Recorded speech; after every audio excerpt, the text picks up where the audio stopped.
नमस्कार, देश की बात में हाजिर हैं। पहले बात बिल्किस बानो मामले में दोषियों को मिली माफी की। इस पर हाल ही में दिल्ली के जंतर मंतर में प्रदर्शन भी हुआ, जिसमें मशहूर अभिनेत्री शबाना आजमी भी शामिल हुई थी। दोषियों को माफी पर बिल्किस के बयान जारी कर न्याय की उम्मीद बनाए रखी है उन्होंने। तो ये मामला सुप्रीम कोर्ट भी पहुंचा हुआ है, जिसके बाद गुजरात सरकार को नोटिस का जवाब देना है। और इसी मसले पर बात करने के लिए हमारे साथ हैं शबाना आजमी। बहुत बहुत धन्यवाद शबाना जी समय निकालने के लिए। मेरा सवाल पहला आपसे यही है कि बिल्किस के दोषियों की रिहाई पर आपको एक अरसे बाद सड़क पर आवाज उठाते हुए देखा, जरूरत भी थी इसकी? देखिए, मुझे लगता है कि जन आंदोलन की बहुत जरूरत है और लोगों को सड़क पे आना बहुत जरूरी है। जिस तरह से यही तो मुल्क था, यही तो हम सब लोग थे। जब निर्भया का केस हुआ था, सबके सब सड़क पर आ गए थे और इसलिए फाइनली उनको जस्टिस मिली, जो कि मिलना भी चाहिए।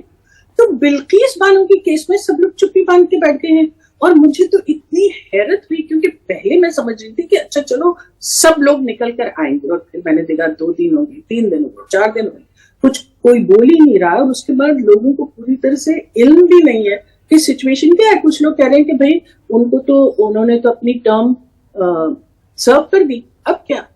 जब आप कहते हैं कि वही कॉन्विक्ट्स को आप रिमिशन देते हैं और फिर उसके बाद आपका एक मेंबर ये पूछता है, जो बीजेपी का मेंबर है, वो ये पूछता है कि ये ऐसी हरकत तो वो कर ही नहीं सकते, वो तो ब्राह्मण है, ऐसी हरकत वो संस्कारी लोग वो कैसे कर सकते? तो आप क्या सिग्नल दे रहे हैं सोसाइटी? आप उन औरतों को जो रोज काम पर निकलती हैं, आप उन औरतों को जो सचमुच नारी शक्ति में बिलीव करते हैं, उनको क्या सिग्नल दे रहे हैं? हम क्या सोचें?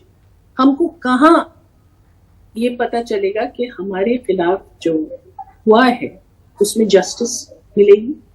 ये क्या सिग्नल दे रहे हैं आप? और ये कहना कि ये संस्कारी लोग हैं, ये ऐसा कर ही नहीं सकते, तो आप उन लोगों के बारे में जो कह रहे हैं जो कॉन्विक्ट्स हैं, आप इनोसेंट लोगों के बारे में रिमिशन की बात नहीं कर रहे। आप उन लोगों के बारे में बात कर रहे हैं जो कॉन्विक्ट्स हैं, जिन्होंने ये क्राइम किया है, और फिर आप ऐसे सवाल पूछ रहे हैं। ये क्या ये मुमकिन? मैं ये जानना चाहती हूँ कि क्या ये मुमकिन है कि वही सरकार जो 15 तारीख को रेड फोर्ट से ये कहती है कि नारी शक्ति हमारे लिए सबसे जरूरी चीज है, यहाँ नारी शक्ति को क्या हो गया? यहाँ जो विमेन एंड चाइल्ड की जो मिनिस्टर हैं, वो क्यों चुप्पीधारी बैठे हैं? जो नेशनल कमीशन ऑफ विमेन है, जो ह्यूमन राइट्स कमीशन है, ये सब लोग क्यों चुप्पीधार के बैठे हैं? ये क्या हो रहा है यहाँ? क्या ये मुमकिन है कि ये गुजरात स्टेट ने जो किया है, बगैर उनको सेंटर से क्लियरेंस मिले वो ऐसी हरकत कर सकते थे? हम जानना चाहते हैं किसने दी ये क्लियरेंस। बिल्कुल, ये अहम सवाल है। रेमिशन ऑर्डर भी जो है, माफीनामा है, वो भी अब तक सार्वजनिक नहीं हुआ है। बहरहाल आपका क्या आंकलन है कि क्या बदला है जो ये परिस्थिति बनी? ज्यादा खराब हो गया। बहुत अफसोस के साथ मुझे कहना पड़ा कि हम एक ऐसे समाज में रहने लगे हैं जहां दोगली बातें हम बिल्कुल एक्सेप्ट करने लगे। हमारे सर पे जूं भी नहीं रही कि हाँ भाई, हम लोग कहते कुछ है और करते कुछ है। तो ये हमारे समाज को झिंझोड़ देने की का ये एक मौका है, और मैं उम्मीद करती हूँ कि ज्यादा से ज्यादा लोग आए और अपनी बात रखें, क्योंकि जब ये ऑर्डर आए तो इस बात की कोर्ट को ये मालूम है कि ये लोगों की बहुत ही इससे सेंस ऑफ वायलेशन उनको हुआ है। बिल्किस बानो ने भी इसके बाद बयान जारी कर कहा है कि मैं निशब्द हूं, लेकिन न्याय की जो आस है वो लगाए बैठी हैं। साथ ही इन बलात्कारियों की रिहाई और जो सत्कार की तस्वीरें आई, उन पर उन हजारों महिलाओं के मन में भी खौफ होगा जो शिकार हुई है बलात्कार का। बिल्कुल, ये सिर्फ एक बिल्किस बानो की बात नहीं है, ये हमारे मुल्क की तमाम औरतों के बारे में ये बात है, और इसलिए ये मुद्दा बहुत बड़ा बनाना बहुत जरूरी है। बिल्किस बानो जिन्होंने इतनी वाहियात घटना के बाद भी हिम्मत नहीं हारी, कोर्ट गई, इन 11 लोगों को उन्होंने जेल करवाया। अब जब वो अपनी जिंदगी को जरा सा बटोरना शुरू किया है तो फिर उनके साथ ऐसा हुआ है। और उनके लॉयर भी कहते हैं कि कब तक बिल्किस बानो अकेली लड़ती रहेंगी, तो क्या हम सब लोगों का फर्ज नहीं है कि हम उनके कम से कम अपनी आवाज तो उठाएं इस घिनौनी हरकत के खिलाफ। बिल्कुल शिवाना जी, आप भावुक हो रही हैं, लेकिन बिल्किस ने भी राज्य और सुप्रीम कोर्ट से न्याय की उम्मीद बनाए रखी है, छोड़ी नहीं है। कैसे आप देख रही हैं आगे की राह को? देखिए, हम एक समाज में रहते हैं, इस समाज की आवाज हर कोने में पहुंचना चाहिए। ये मुझे बताइए कि हमारे पास जो है, जो मेंबर्स ऑफ पार्लियामेंट हैं, खासतौर से जो महिलाएं हैं, जो बीजेपी की महिलाएं, वो क्यों चुप भाग के बैठ गई हैं? मैं सबसे ज्यादा पहले तो ये बात जानना चाहती हूँ, क्या हम लोग अब सबसे पहले औरतें नहीं? क्या हम पार्टी मेंबर सबसे पहले हैं? क्या हम ये सिग्नल देना चाहते हैं सोसाइटी में? क्या हो रहा है? बिल्कुल, कई नेत्रियां हैं जिन्होंने अब बात उठाई है। सुहासिनी अली, महुआ मोइत्रा समेत कुछ महिलाओं ने कोर्ट का दरवाजा भी खटखटाया, लेकिन ये सरकार को जो मुस्लिम महिलाओं के पक्ष में ट्रिपल तलाक का कानून भी लेकर आई थी, कहा था कि बेहतरी के लिए होगा, लेकिन अब ये हो गया है। देखिए, मैं हर मुद्दे को हिंदू मुसलमान बनाने के हक में नहीं हूं, क्योंकि हर मुद्दे को हिंदू मुसलमान बनाकर हम इस मुल्क में बहुत सी दरारें डाल रहे हैं। मैं इस वक्त बात कर रही हूं एक महिला होने के नाते, बिल्किस का साथ देने के नाते, और हमारी मुल्क की तमाम औरतें, तमाम बेटियों के लिए मैं ये सवाल पूछ रही हूं।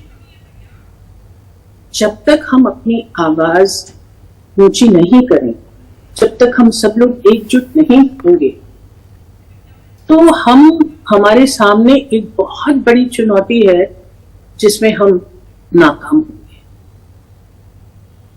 बिल्कुल शिवाना जी, बहुत बहुत धन्यवाद जुड़ने के लिए। वाकई में सब महिलाओं को मिलकर यहाँ पे न्याय मिले, एक बार फिर से बिल्किस बानो को इस मसले को उठाए रखना है। बहुत बहुत धन्यवाद जुड़ने के लिए। और आइए देश की बात में आगे बढ़ते हैं और अब हम कर्नाटक की बात करते हैं। कर्नाटक के चित्रदुर्गा के प्रतिष्ठित मुरुगा मठ प्रमुख और बलात्कार के आरोपी डॉक्टर शिवमूर्ति मुरुगा शरानारू की अग्रिम जमानत याचिका पर सुनवाई कल तक टल गई है और सरकारी वकील ने आपत्ति दायर करने के लिए कोर्ट से समय मांगा था। डॉक्टर शिवमूर्ति पर 2 नाबालिग लड़कियों ने यौन उत्पीड़न का आरोप लगाया। मामला 26 अगस्त को दर्ज कराया गया है। इनमें से एक अनुसूचित जाति की छात्रा है। 27 अगस्त को पॉक्सो के तहत मामला दर्ज हुआ। आईपीसी की धारा 376 यानी बलात्कार की धारा भी लगाई गई। पीड़ित नाबालिग लड़की का बयान मैजिस्ट्रेट के सामने दर्ज भी किया गया, लेकिन मुरुगा मठ प्रमुख को अब तक गिरफ्तार नहीं किया गया है, जिस पर सवाल उठ रहे हैं। और गौरतलब है इसी जल्दी चुनाव भी होने वाले हैं, राजनीतिक बयानबाजी भी तेज हो गई।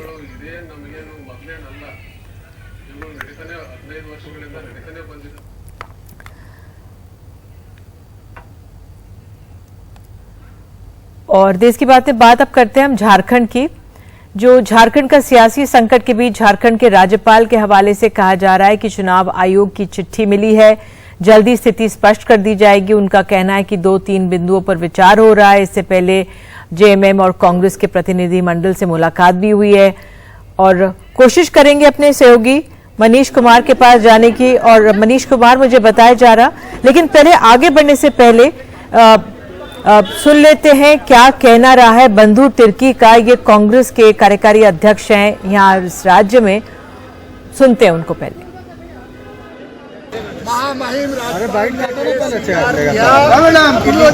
उन्हें मिल गई है और विशेषज्ञों से 1-2 दिन में मामला को स्पष्ट कर दिया जाएगा।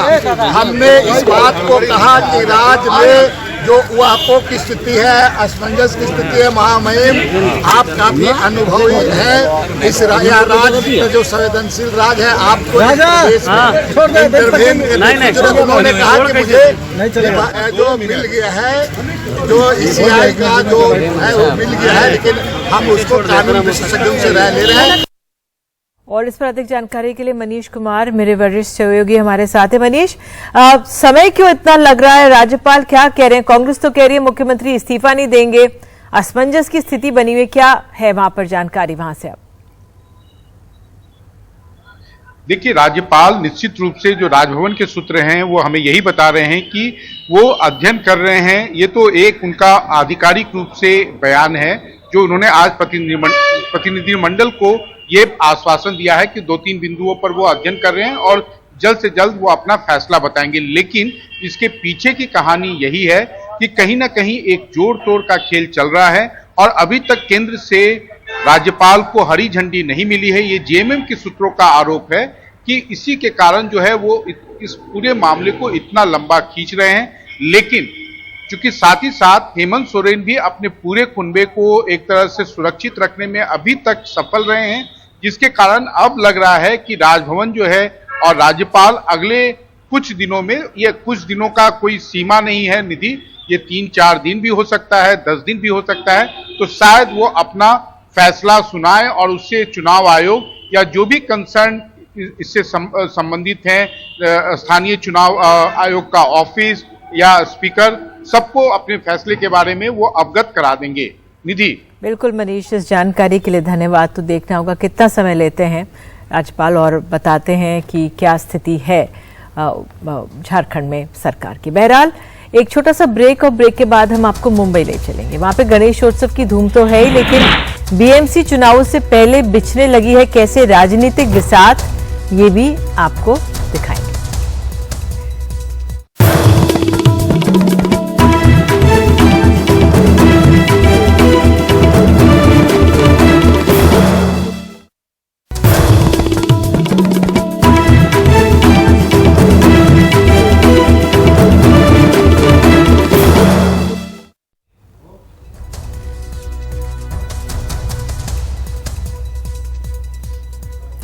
तो बात बिहार की कर लेते हैं। तेलंगाना के मुख्यमंत्री KCR जब नीतीश कुमार के साथ प्रेस कॉन्फ्रेंस कर रहे थे तभी एक सवाल ये पूछा गया था कि उनके इस मोर्चे का नेता कौन होगा। ये सवाल सुनते ही नीतीश कुमार खड़े हो गए थे और जाने लगे थे और उसके बाद KCR ने उन्हें बैठाया था और इसी पर तमाम राजनीति भी हो रही है। अब सफाई में ये कहा जा रहा है कि नीतीश कुमार ने उनको आगाह किया था कि किस तरह के सवाल पूछे जा रहे हैं, आप इसमें ना उलझे। बहरहाल सुन लेते हैं क्या हुआ इसमें।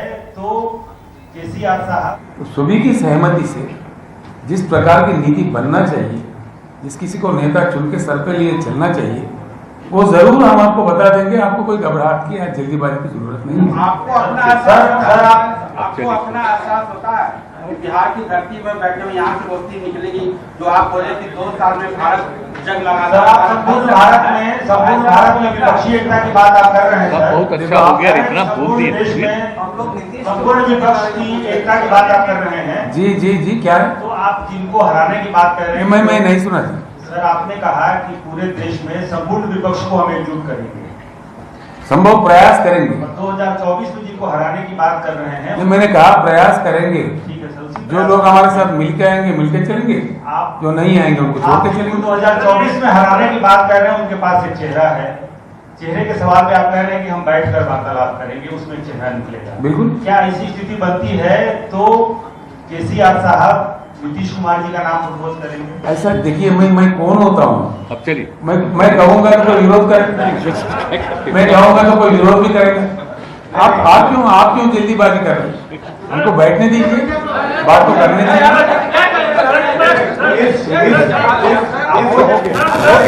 इस पूरे प्रक्रिया में मैं बैठा हुआ हूँ, आप भी बैठिए आराम से।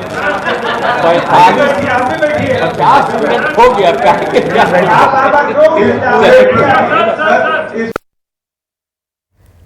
और मुंबई ले चलते हैं आपको। मुंबई में होने वाले BMC चुनावों से पहले बीजेपी ने अपनी कमर कस ली है। गणेशोत्सव त्योहार का इस्तेमाल कर पार्टी ने अपने चुनावी प्रचार की शुरुआत कर दी है। शहर भर में पोस्टर लगाकर पिछली सरकार पर हमले भी बोले जा रहे हैं। इन पोस्टरों में कहा गया है कि सरकार बदलने के साथ ही हिंदू त्योहारों पर लगी रोक खत्म हो गई है। मुंबई में गणेश चतुर्थी के शुरुआत के साथ ही शहर भर में बीजेपी की ओर से इस तरह के पोस्टर लगाए गए हैं। साफ है कि बीएमसी चुनावों से पहले अब बीजेपी की ओर से हिंदुत्व का मुद्दा उठाया जा रहा है। इस बात की बहुत खुशी है कि फिर एक बार हमारे सारे उत्सव और पर्व उसी हर्षोल्लास के साथ मनाए जा रहे हैं जैसे कोविड से पहले वो मनाए जाते थे, और आगे भी कोई विघ्न ना आए इसी प्रकार से हम लोग इनको मनाते रहे, यही श्री गणेश के चरणों में प्रार्थना है। कोरोना काल में त्योहारों पर लगी पाबंदियों को एक चुनावी मुद्दा बनाने के साथ ही अब महाराष्ट्र की नई सरकार चुनावों से पहले कई तरह की तैयारियां करती दिख रही है। सरकार की ओर से मोदी एक्सप्रेस के जरिए त्योहारों से पहले लोगों को कोंकण भेजा जा रहा है। साथ ही केंद्रीय गृह मंत्री अमित शाह 5 सितंबर को मुंबई के लालबाग पंडाल में भी आने वाले हैं। अब उद्धव खेमे की ओर से गणेशोत्सव के जरिए हो रही राजनीति पर सवाल उठाए जा रहे हैं। ऐसा बोलना या लिखना गलत है। 2 साल में हिंदू सन नहीं रुके। जो भव्य दिव्य होते थे, जो लोगों की भीड़ होती थी, वो कम हुई। उद्धव जी ने भी यही किया। 2 साल में जो लोगों को बचाया है वो लोग तो शुक्रगुजार कर रहे। पिछले 25 सालों से शिवसेना बीएमसी में सत्ता में है, लेकिन फिलहाल पार्टी के भीतर ही कई मतभेद देखने मिल रहे हैं और पार्टी 2 गुटों में बटी हुई है। ऐसे में बीजेपी को यह एहसास है कि इस बार बीएमसी में सत्ता परिवर्तन हो सकता है और इसलिए त्योहारों के समय से ही पार्टी ने चुनाव की तैयारियां शुरू कर दी हैं। मुंबई से कैमरा पर्सन प्रवीण जिरोहित और अशोक महाडिक के साथ सोहित मिश्रा, एनडीटीवी इंडिया।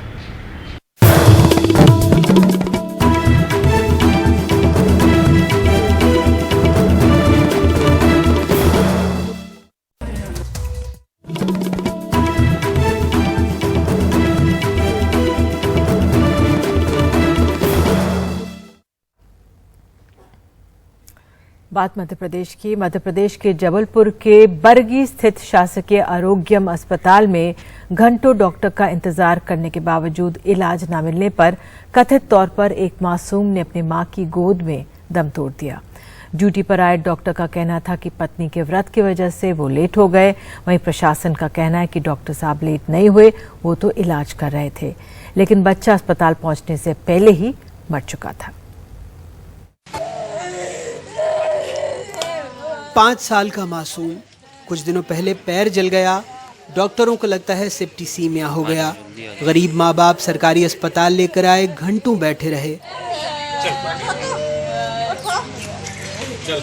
माँ बार बार बेटे से उठने को बोलती, बेटा उठ जा, उठना बेटा, लेकिन वो नहीं उठा। तस्वीरें बरगी आरोग्यम केंद्र से आईं। बरगी हॉस्पिटल सरकार कोई स्टाफ कोई नहीं। सब तो आप बच्चे को क्या हो गया था? बच्ची को बीमार था तो मैंने लाया तो यहाँ पे कोई व्यवस्था ही नहीं हुई थी। आज हो गया लेट, कल वाइफ की वो उपास का। अगले दिन ड्यूटी पर डटे डॉक्टर साहब ने बताया कि पिछले दिनों वो पत्नी के व्रत की वजह से लेट हुए। बाकी स्टाफ में महिलाएं हैं, वो भी व्रत में थी। महिलाएं हैं और कल सब उपास। हालांकि प्रशासन कह रहा है डॉक्टर साहब ने बच्चे को देखा, रास्ते में ही बच्चे की मौत हो गई होगी, फिर वो जांच की बात भी कर रहा है। कल 31 तारीख को सुबह 10:30 बजे उस बच्चे को जब अस्पताल लाया गया, जैसा डॉक्टर लोकेश श्रीवास्तव जो वहाँ ड्यूटी डॉक्टर थे, मेडिकल ऑफिसर हैं, उनका कहना था कि वो ब्रॉड डेड लाया गया। उन्होंने उसे देखा, लेकिन निश्चित तौर पे ये कहा जा सकता है कि बच्चे की या तो रास्ते में मृत्यु हो गई लाने में, क्योंकि जैसा उसका घर बताया गया मुझे करीब 47 किलोमीटर दूर है और उसके पास शरगवा अस्पताल और भिड़की अस्पताल भी नज़दीक में था। लेकिन चूंकि मैंने अपनी एक टीम भेजी है जो CDR करने गई है, उनसे पूरे तथ्य मुझे मिल जाएंगे कि उतनी दूर उसको लाने की आवश्यकता क्यों पड़ी। चलिए मान लेते हैं प्रशासन के पास तथ्य हैं। एक तथ्य हम भी दिखाते हैं। जबलपुर जिले में शिशु रोग विशेषज्ञ के 18 स्वीकृत पद हैं, 5 भरे हैं, 13 खाली हैं। जिले में कुल सरकारी डॉक्टरों के स्वीकृत पद 278 हैं, 105 भरे हैं, 173 खाली हैं। मध्य प्रदेश में डॉक्टरों के 8,717 पद स्वीकृत हैं, जिसमें से 4,675 भरे हैं, 4,042 खाली हैं। विशेषज्ञ डॉक्टरों के 3,618 पद स्वीकृत हैं, इनमें से 2,995 पद खाली हैं, सिर्फ 623 भरे हैं। वो तब जब सरकार का दावा है कि स्वास्थ्य विभाग का बजट 29% से बढ़ाकर 10,380 करोड़ रुपए किया गया है।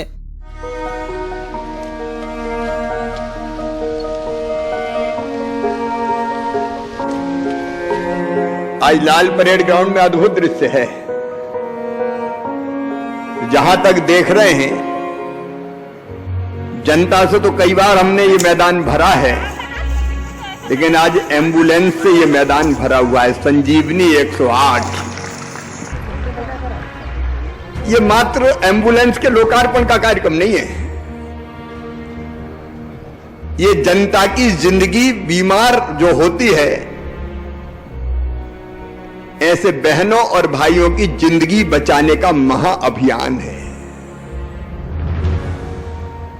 मित्रों, हम जानते हैं अगर बीमारी हुई और समय पे इलाज मिल गया तो जान बचाई जा सकती है। सभी जिलों में हम ये गाड़ियां भेज रहे हैं। आज यहां से रवाना की जाएंगी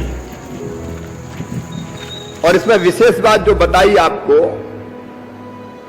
पहले केवल सरकारी अस्पतालों के लिए उपलब्ध थी, लेकिन अब सरकारी अस्पतालों के साथ साथ आयुष्मान योजना के 2,82,00,000 परिवारों को ये प्राइवेट अस्पताल में भी ले जाने का काम करेगी।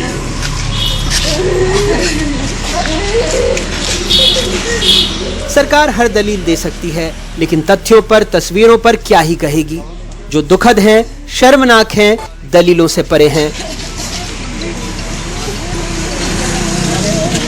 महामारी से पहले मध्य प्रदेश के स्वास्थ्य मंत्री कांग्रेस में थे, लेकिन महामारी आई तो वो कूद कर दुनिया की सबसे बड़ी पार्टी में चले गए ताकि कोरोना से बेहतर ढंग से लड़ा जा सके।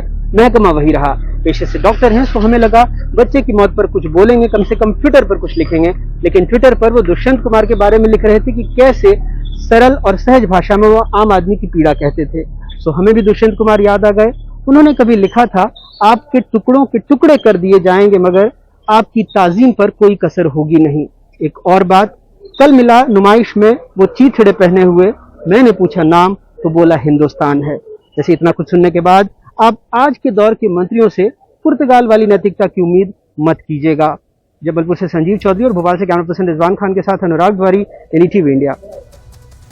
और देश की बात में बात करते हैं मुंबई की। एक बार फिर से मुंबई के मुंबादेवी इलाके में राज ठाकरे की महाराष्ट्र नवनिर्माण सेना के पदाधिकारियों ने एक बुजुर्ग महिला के साथ मारपीट और गाली गलौज की है।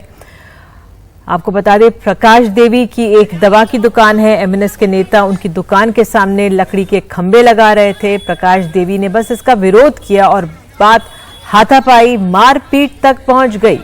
इस घटना के वायरल वीडियो में MNS के पदाधिकारी विनोद अर्गिले बुजुर्ग महिला को थप्पड़ मारते हुए साफ दिख रहे हैं। वहां खड़े लोगों में से किसी ने भी बीच बचाव नहीं किया और सब दर्शक बनकर देखते रहे।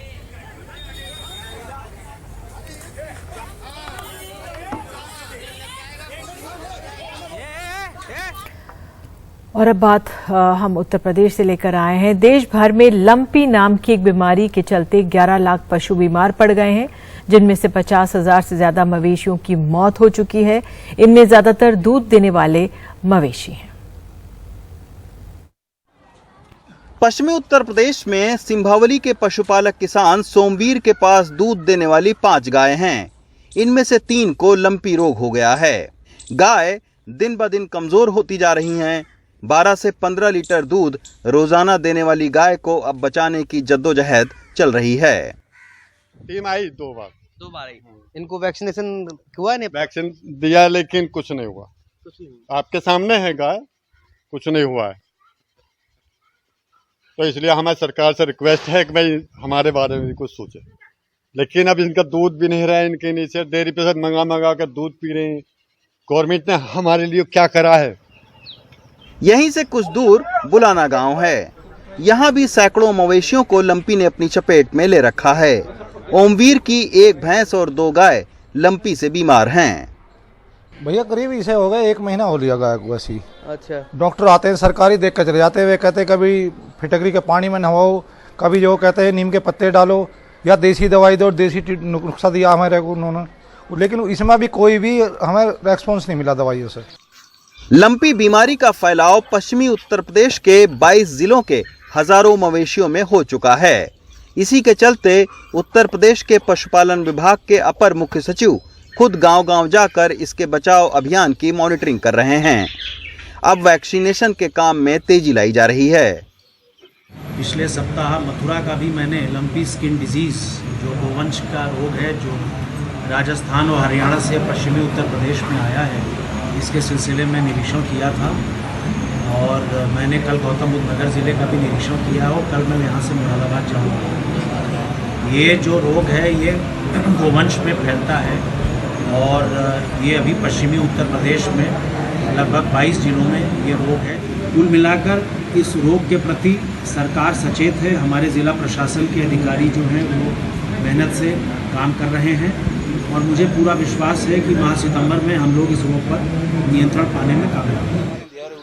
पहले चारे के आसमान छूते भाव और अब लंपी बीमारी के दुधारू मवेशियों में प्रकोप से किसानों पर दोहरी मार पड़ रही है।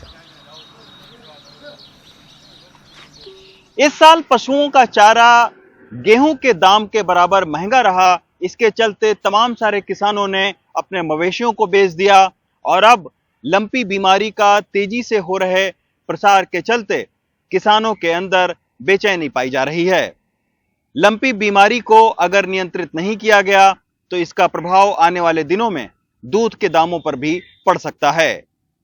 हापुड़ से अदनान के साथ रवीश रंजन शुक्ला, एनडीटीवी इंडिया। और देश की बात में आगे है, सरहदी इलाकों पर क्यों तैनात किए जा रहे हैं एंटी ड्रोन गन्स।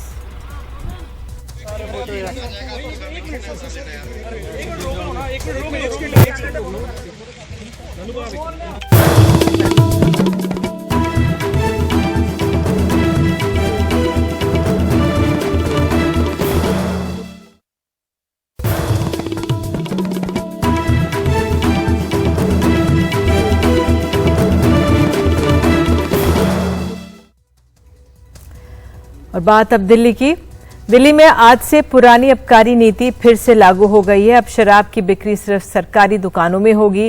निजी दुकानें बंद हो चुकी हैं और इसकी जगह दिल्ली सरकार की 300 से अधिक दुकानें ही खुलेंगी। ये तस्वीरें दिल्ली के सरकारी ठेकों की हैं, जहां गुरुवार को शराब की बिक्री शुरू हो गई। पहले दिन सरकारी दुकानों में शराब की उपलब्धता कम दिखी और लोगों की भीड़ हल्की नजर आई। जिनको ये सरकारी लाइसेंस मिले हैं उनका कहना है कि सारे ब्रांड्स की उपलब्धता में अब भी 1 हफ्ते का वक्त लगेगा। स्टॉक हमारे पास ज़्यादातर है सामान अभी हमारे पास बेचने के लिए और धीरे धीरे आज से स्टार्ट है तो हमारे पास सारा स्टॉक हमारे पास आ जाएगा। हाँ सर, टीपी वगैरह हमारे सब इशू हो चुके हैं, माल आने वाला है और सामान की कोई हमारे पास ऐसी कोई कमी नहीं रहेगी। रेट में क्या अंतर है? क्या शराब में रेट में कुछ फर्क पड़ेगा लोगों को, दिल्ली के लोगों को? सर ये तो दिल्ली की जनता ही बताएगी कि आप अभी एमआरपी पे बेच रहे हैं। बिल्कुल सर, हम तो शुरू से ही एमआरपी पे बेचते हैं और पहले भी एमआरपी पे बेचते थे। इस स्कीम को तो मुझे अभी आगे का कुछ नहीं मालूम है, बट क्या गवर्नमेंट की पॉलिसीज़ होती हैं, क्या होती हैं, उसके बारे में मैं कुछ कमेंट्स नहीं कर सकता। कि बाकी रेट्स का है, रेट्स में क्या डिफरेंसेस हैं वो आज हमें पता लग जाएगा। अभी एमआरपी के बेस पे ही हम सेल करने के लिए। ग्राहकों में कमी की सबसे बड़ी वजह रही बुधवार तक निजी शराब की दुकानों पर मिलने वाला जबरदस्त डिस्काउंट। बुधवार देर रात तक आखिरी दिन निजी संचालकों ने अपना स्टॉक खत्म करने के लिए 1 पर 1 मुफ्त शराब की बोतलें बेची। सरकारी में है कि बढ़िया दारू मिलता है और प्राइवेट में है कि डुप्लीकेट दारू मिलता था। अच्छा, आपको लगा डुप्लीकेट? हाँ, डुप्लीकेट दारू मिलता था। अच्छा, बहुत परेशानी था उससे। फर्क वाले शराब बढ़िया नहीं थी सर, बेकार शराब थी वो। अब ये देखते हैं, पी के आज पहली बार ठेका खुला है, देखते हैं इसको, ये सही होगी तो बढ़िया रहेगा। क्योंकि वो शराब तो बंदे को ना खाना, भूख लग रही ना खाना खा रहा, आदमी बीमार पड़ गया बंदा। दरअसल नई आबकारी नीति में शराब बिक्री पूरी तरह निजी हाथों के हवाले में हो गई थी। होटल, रेस्टोरेंट, बार आदि रात 3 बजे तक खुले रह सकते थे, लेकिन भ्रष्टाचार के आरोप के बाद इस नीति पर सवाल उठने लगे। 31 अगस्त तक जम के ऑफर्स थे, क्योंकि निजी लोग अपना स्टॉक बेचना चाह रहे थे। तो अगर आज से आप दिल्ली में शराब खरीदना चाहते हैं तो आपको शराब सिर्फ MRP पे ही मिलेगी और आपको उस पर कोई ऑफर नहीं दिया जाएगा, क्योंकि अब सिर्फ सरकारी दुकान पर ही शराब बेची जाएगी। दिल्ली में सहयोगी करण पात्रा के साथ सौरभ शुक्ला, NDTV इंडिया। भारत में सीमा पार से हथियारों के आने में तेजी आई है, लेकिन अब पाकिस्तान हथियार और ड्रग्स भारत भेजने के लिए घुसपैठ के बदले ड्रोन की मदद ले रहा है। लेकिन अब भारतीय सुरक्षा एजेंसियां भी ज्यादा सतर्क हैं और एंटी ड्रोन टेक्नोलॉजी का इस्तेमाल कर रही हैं।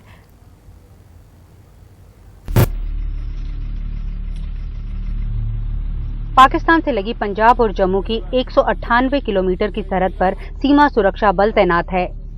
अक्सर इन इलाकों में रातों के अंधेरे में ड्रोन के जरिए बारूद और ड्रग्स सीमा पार से भेजे जा रहे हैं। इसे रोकने के लिए BSF ने एंटी ड्रोन गन्स तैनात करना शुरू कर दिया है।